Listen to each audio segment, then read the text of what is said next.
तो हेलो दोस्तों, welcome back to my channel. तो काफ़ी दिनों बाद मैं वीडियो अपलोड किया है।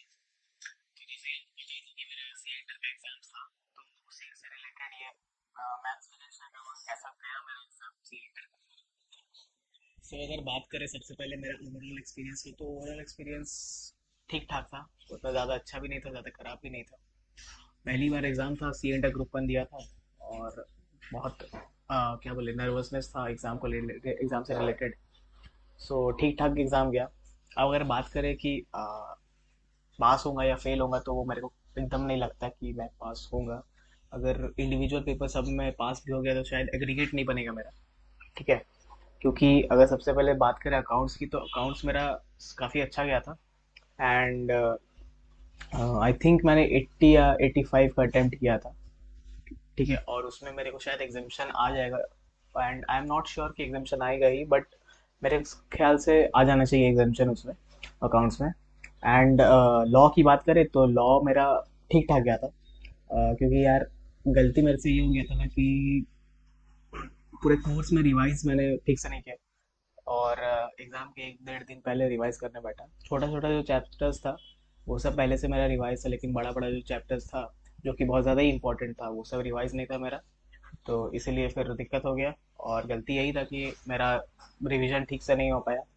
एंड कॉलेज क्लब्स में भी मैंने पार्ट ले लिया था, तो उसका भी काम वाम कर रहा था, और अक्टूबर महीना का स्टार्टिंग उसी में चला गया था, तो ये भी बड़ा गलती था मेरा।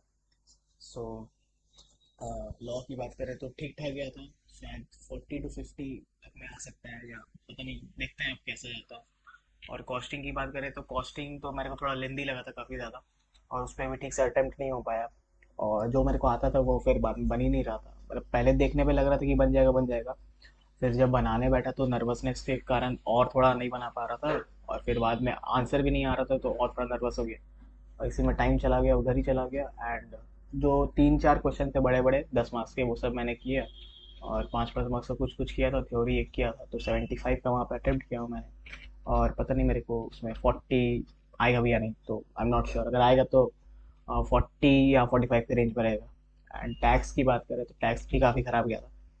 टैक्स में भी मेरा छोटा छोटा चैप्टर्स जो था, जैसे कि बेसिक हो गया, फिर रेसिडेंशियल वाला हो गया, क्लबिंग सेट ऑफ, ये सब वगैरह जो था, वो सब पहले से हो गया था मेरा। फिर लॉन्ग वाला जो बड़ा बड़ा चैप्टर्स था वो सब नहीं हुआ था रिविजन।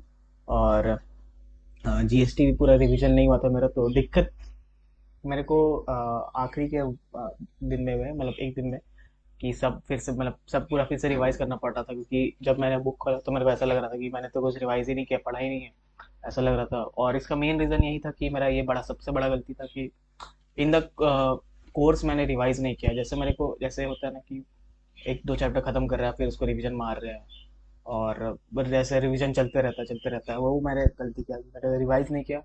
क्वेश्चंस बहुत प्रैक्टिस किया था मैंने एग्ज़ाम के पहले, बट एग्ज़ाम के टाइम क्वेश्चन प्रैक्टिस नहीं हुआ, और एक तो और रिवीजन भी नहीं हुआ। तो जीएसटी तो भाई बहुत ख़राब रिवीजन गया था। और ऐसा नहीं था कि टैक्स का पेपर हार्ड था, टैक्स का पेपर था, मॉडरेट था और लेंदी था। और जीएसटी भी मेरे को देख के लग रहा था ये बन जाएगा, बट मेरे को यार ठीक से प्रोविजन ही नहीं याद था कि कौन सा प्रोविजन लगेगा, कौन सा क्या लगेगा। और इनकम टैक्स में भी प्रोविजन ठीक से याद नहीं आ रहा था। टीडीएस पे ऐसा था, टीडीएस एग्जाम के दिन भी मैंने पढ़ा था, लेकिन फिर जब गया मैंने एग्जाम देने तो एकदम टीडीएस का क्वेश्चन आते ही मतलब ब्लैंक हो गया, एकदम समझ ही में नहीं आ रहा था क्या हो रहा है। और मेरे को ऐसा नहीं कि मैंने टीडीएस नहीं पढ़ा था, टीडीएस मैंने पढ़ा था, लेकिन फिर भी मेरे को ब्लैंक हो गया। और समझ ही में नहीं आया कौन सा क्या होगा, इसका आंसर क्या होगा। तो एक नर्वसनेस था, उसके कारण टेस्ट का पेपर बहुत ही खराब गया, डर भी लग रहा था। और रिवीजन भी ठीक से नहीं हुआ था, तो इसी के लिए बहुत खराब गया। तो अब बात करें कि पास हुए या फेल, तो मेरे ख्याल से बस अकाउंट्स में एग्जामेशन आने का उम्मीद है, बाकी पास का तो उम्मीद मेरे को नहीं लग रहा है। एंड अब आगे क्या करना है, तो आगे मैंने ये सोचा है कि अब मई 24 में दोनों ग्रुप दूंगा। और दिवाली के बाद या 10 दिन का ब्रेक ले लूंगा, उसके बाद मैं फिर से स्टार्ट करूंगा पढ़ाई। और शुरू से करूंगा, जैसे आपको पीछे बैकग्राउंड दिख रहा होगा कि मैंने सब चीज़ हटा दिया, स्टिकी नोट जितना भी साटा था मैंने हटा दिया है। और फिर से वापस से स्टार्ट करेंगे, वापस से बनाएंगे।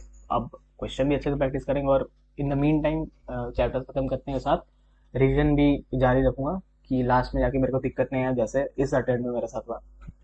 और गलती यहाँ पे मेरा ही था, क्योंकि क्वेश्चन पेपर उतना भी ज़्यादा हार्ड डिफिकल्ट नहीं था, एकदम नहीं था।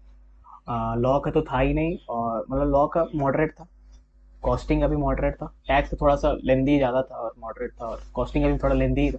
अकाउंट्स का तो इजी था, तो उसमें शायद एग्जाम्पशन। तो गलती मेरा यही था कि रिवाइज नहीं किया मैंने। और क्लब, कॉलेज के क्लब में मैंने पार्ट ले लिया था, तो ज़्यादा टाइम मैंने वही डिवोट कर दिया, क्योंकि जैसे अगस्त में मैंने पार्ट लिया था, सितंबर मंथ मैक्सिमम वहीं पे गया, और अक्टूबर का भी स्टार्टिंग वहीं पे गया था ज़्यादा। और अक्टूबर में भी मैंने, अक्टूबर में जितना पढ़ना चाहिए था मेरे को उतना पढ़ा नहीं मैंने। और शुरू के दिन तो मैंने बर्बाद ही कर दिए थे। उसके बाद मैंने ब्रेक लिया क्लब से, कि मैं एक मतलब एक टीम है तो उसका मैं हेड हूँ, तो इसीलिए फिर मैंने लीव लिया और फिर मैंने पढ़ा, लेकिन टाइम नहीं था तो नहीं हो पाया ठीक से, रिविजन भी नहीं हो पाया, और ख़राब चले गया एग्ज़ाम उसी में। तो अब आगे से यही रहेगा कि एफएम और कॉस्टिंग जो है वो मैं साथ साथ करूँगा। और एफएम कॉस्टिंग मेरे ख्याल से दिसंबर मिड तक हो जाना चाहिए, और ऑडिट भी साथ में था, और ऑडिट भी मेरे को जनवरी तक कर लेना है। बाकी जो जितने भी न्यू चैप्टर्स हैं लॉ में एंड टैक्स टैक्स में जितना भी कुछ अगर चेंज व अमेंडमेंट्स होंगे, और जीएसटी में भी शायद दो तीन नए चैप्टर्स आए हैं, तो वो सब भी करूँगा। और कोशिश रहेगा कि फेब तक, या फेब या मार्च के स्टार्टिंग तक मेरा हो जाए, तब कंप्लीट हो जाए पूरा सिलेबस दोनों ग्रुप का। और फिर साथ ही साथ रिवीजन भी चालू रहेगा, और बाकी टेस्ट पेपर्स दूंगा, मॉक दूंगा बहुत सारा, ठीक है। तो ये सब थोड़ा रहेगा। तो बस यही था मेरा सी इंटर ग्रुप वन का रिव्यू। अब देखते हैं क्या होता है रिजल्ट, वो तो रिएक्शन तो शेयर करूंगा ही। एंड बाकी ग्रुप वन और ग्रुप टू दोनों का फिर से तैयारी कर रहा हूँ अकाउंट्स छोड़ के, कि अगर अकाउंट्स, क्योंकि मेरे को भरोसा अकाउंट्स निकल जाएगा, एग्जामेशन है। सो अब देखते हैं क्या होता है। एंड अगर आप मेरे चैनल पे नए हैं तो आप चैनल को सब्सक्राइब करिए, क्योंकि मैं अपना सी एक्स जर्नी से रिलेटेड सब कुछ शेयर करूंगा ही इसमें। एंड अगर आपको ये वीडियो पसंद आया हो तो इसे लाइक करिएगा और शेयर करिएगा, और प्लीज़ मेरे चैनल को सब्सक्राइब करिएगा। Thank you.